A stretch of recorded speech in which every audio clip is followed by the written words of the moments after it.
Hi everybody, this is Charlize the Nocti Girl out here at these beautiful lavender fields with the Leica M11. I'm going to show you some test shots and my first impressions on this camera. I hope you enjoy! A year and a half after M10R's release, the M11 was finally introduced earlier this year. Of course, I had to pick one up and see if it lives up to the hype, being Nocti Girl and all. So, on a beautiful Saturday in sunny SoCal, I drove out to the lavender fields to see what photographic magic I could make with this camera. As some of you might know, my current digital go-to is the M10P Safari. From a shooter's perspective, the M11 feels pretty much the same in terms of the handling and the way it feels. Some might say that the black version feels lighter, though I can't really tell you that as all cameras feel kinda heavy with the Noctilux mounted on it. The settings menu itself adopted the same interface as the SL2 and Q2 systems, with a main page, what I like to call the icon view, featuring all the quick access functions. When you click on the menu button again, you're taken to the list view of all the available functions divided into several pages. The dedicated live view button is now on the settings menu, which makes more sense to me as I personally don't shoot with live view much.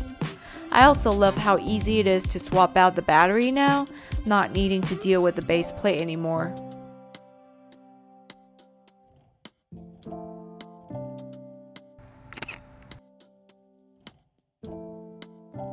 While I was having fun with the camera shooting around, I came across these two gorgeous girls in the perfect lavender field outfits taking pictures of each other.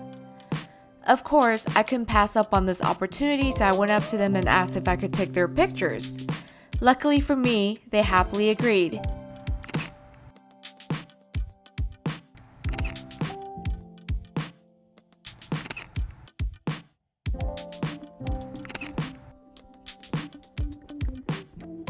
Okay, I gotta admit, I was quite happy with the results.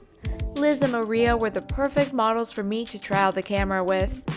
They knew how to pose, took instructions well, and were just so easy to get along with. Here's some shots of the fun and bubbly Liz.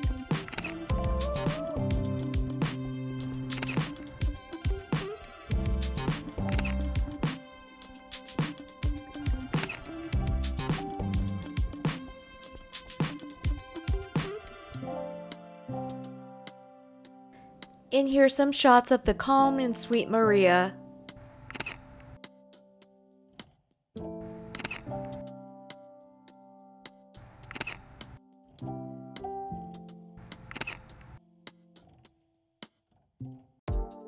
When I started going through the photos from a day in Lightroom, I realized the chromatic aberration was worse than what I was used to with the M10P.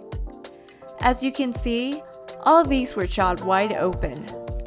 Though I do love how I was able to dial down to ISO 64 so I could shoot wide open in broad daylight, but the chromatic aberration was so bad that it was literally the first thing I noticed on every photo. Now, I'm pretty used to editing chromatic aberration as my .95 Noctilux has been my only M lens to use on 4 M bodies for the past 6 years, but wow, the purple fringing was so severe that I couldn't even remove it using the defringe function in Lightroom. I had to roll up my sleeves and take matters to Photoshop. As an analog trained photographer, I generally don't enjoy digitally manipulating photos unless it's for a specific purpose. In this case, I was going into each photo to manually remove the purple glow around the girls. After playing around with the hue and saturation adjustments, I was finally somewhat satisfied. Now these adjustments are by no means perfect. You can still see some purple on the hat and the hair. I could go in there and try to match the surrounding colors and textures and paint them in, but I'm not blowing these pictures up as they will be mainly used for the web, so I will leave them the way they are. When I zoom out, the purple halo doesn't bother me as much anymore. Here it is again, on and off, on and off. Here's another crazy example. So we have this scene here with this woman wearing a white hat sitting on the tractor. Again, shot wide open. When I zoom in on her, her whole head is practically glowing in purple. So I go over here to try to tone down the purple. Even at the maximum difference amount, you still see this weird purple magenta shadow on her face. When I zoom out, the image looks passable. Since I'm not using it for print, I will leave it as is. I also had a chance to shoot this cool C63 AMG in this rich, shiny purple color. Again, the combination of my Noctilux and the camera caused severe chromatic aberration and lens flare. You can see here that the flaring is so bad that the car is practically glowing. But hey, this could be a style.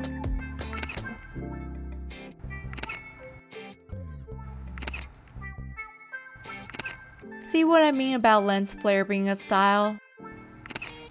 I got lucky with this photo as the lens flare worked in my favor. It actually landed right on the headlight, making it seem brighter than actual. I also got a pretty nice photo of Kevin in the C63. I just gotta mention again how much I love that .95 Noctilux. It can be soft or sharp when it needs to be. It creates such a characteristic look that I love. Now, I purposely left all the color fringing in the photo. Can you see where they are?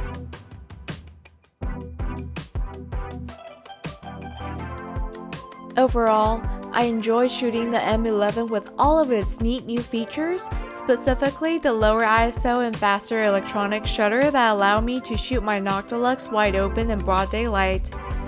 Though, I suspect the higher megapixels is what contributed to the severe chromatic aberration that I experienced. With that said, if ultimate image quality is what you look for in an M body, pairing the M11 with an apo lens such as the 50 or the new 35 can give you incredible results, taking full advantage of the new higher resolution sensor.